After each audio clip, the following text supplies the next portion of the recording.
ते जे पद आहे खूप मोठं आहे, पण महाराष्ट्र जनतेचा आक्रोश होता की वहिनींचीच निवड त्या उपमुख्यमंत्रीपदी निवड झाली पाहिजे आणि कार्यकर्त्यांच्या आग्रहाखातीर वहिनींनी हा निर्णय घेतलेला आहे. उपमुख्यमंत्री पदासाठी इच्छुक असतील जर ते होत असतील तर आम्हाला खरोखर अगदी मनापासून आम्हाला आनंद आहे. अजितदादा जसे कार्यकर्त्याचा विचार करायचे तसे त्यांनी विचार केलेला आहे आणि अजितदादाच्याच जसे कामाची पद्धत आहे तशी वहिनींनी सुरुवात केलेली आहे. पण हे जे सगळं राजकीय घडामोड होती तर वहिनी जे डिसिजन घेतील त्यात कार्यकर्ता म्हणून आम्ही कायम वहिनींसोबत असू. आम्ही दादांच्या जागी आत्ता आम्ही माऊली म्हणून वहिनींनाच बघतोय.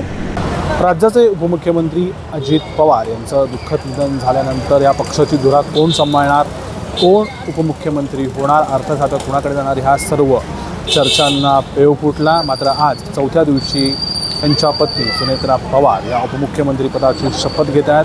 तशी 2 दिवस राजकीय घडामोडींना वेग आला होता. सुनील तटकरे असतील किंवा प्रफुल्ल पटेल असतील यांनी वर्षा मल्ल्याला जाऊन भेटीगाठी घेतल्या, बैठकी झाल्या आणि या बैठकीतून जनमानसातून किंवा आणि पक्षाच्या सर्व आमदारातून एकमुखाने सर्वांना सुनेत्रा पवार अर्थात वहिनींना उपमुख्यमंत्री करा अशी विनवणी केली आणि त्यांनी देखील होकार दर्शवला आणि आज त्याचप्रमाणे आज 5 वाजता त्या उपमुख्यमंत्री होत आहेत. मात्र जनमानसांमध्ये अजून दुःखाचं सावट आहे. अजित पवार याचं दुःख ते पचवत आहेत. मात्र दुसरीकडे राजकीय घडामोडींना वेग येत आहे आणि आज त्या 5 वाजता उपमुख्यमंत्रीपदाची शपथ घेतात. तर ते शपथ घेतल्यानंतर जनमानसांच्या काय प्रतिक्रिया आहेत, त्या मुख्यमंत्रीपदाला कशा सामोरे जाऊ शकतात, त्याचबरोबर कार्यकर्त्यांना त्या वेळ देऊ शकतात का, अजित पवारांसारखी त्यांचा कामाचा वेग असेल का, त्याचबरोबर पुण्यामध्ये असंख्य प्रकल्प सुरू आहेत. मेट्रो प्रकल्प असेल, नदीसुधार प्रकल्प असेल, रिंग रोड असेल, असे प्रकल्प देखील मोठ्या प्रमाणावरती सुरू आहेत. त्यांना प्रशासन कामाचा देखील आता अनुभवाची अजून तितकासा नाही आहे. त्यामुळे ह्या सर्व गोष्टी त्या कशा पद्धतीने हाताळणार आहेत, हँडल करणार आहेत. कारण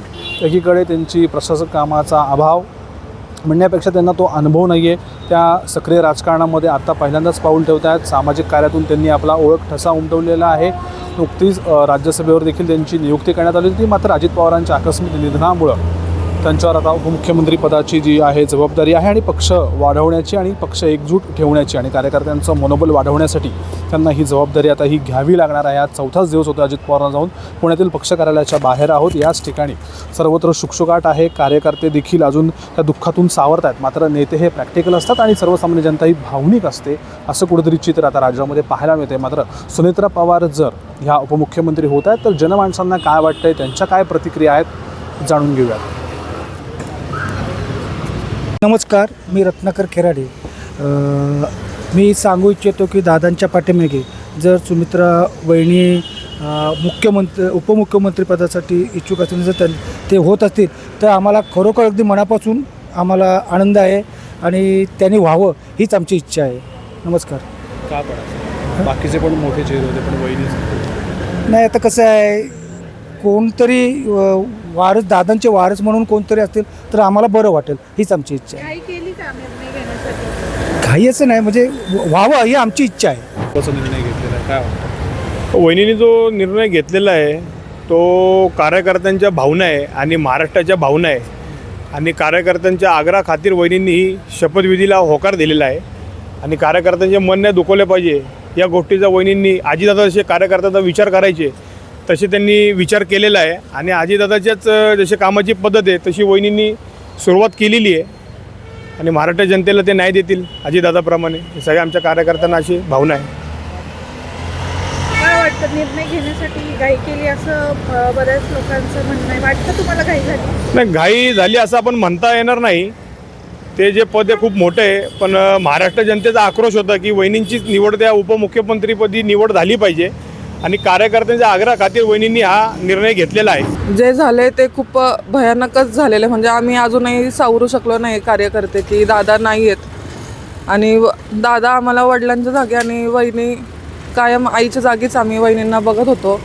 आम्ही या दुःखातनं कधीच आम्ही नाही निघालो तो वहिनी पण 100% नसतीनच निघालेल्या. पण हे जे सगळं राजकीय घडामोड होती तर वहिनी जे डिसिजन घेतील त्यात कार्यकर्ता म्हणून आम्ही कायम वहिनींसोबत असू. आम्ही दादांच्या जागी आत्ता आम्ही माऊली म्हणून वहिनींनाच बघतोय आणि वहिनींच्या हातून इथून पुढं महाराष्ट्राची प्रगती होईल असा आम्हाला पण ठाम विश्वास आहे. फक्त वहिनींनी इथून पुढं जसं आम्हाला दादा जपत होते तसंच वहिनी पण जपतील आणि सगळं परिवार एकत्र राहील असं आम्हाला वाटतं.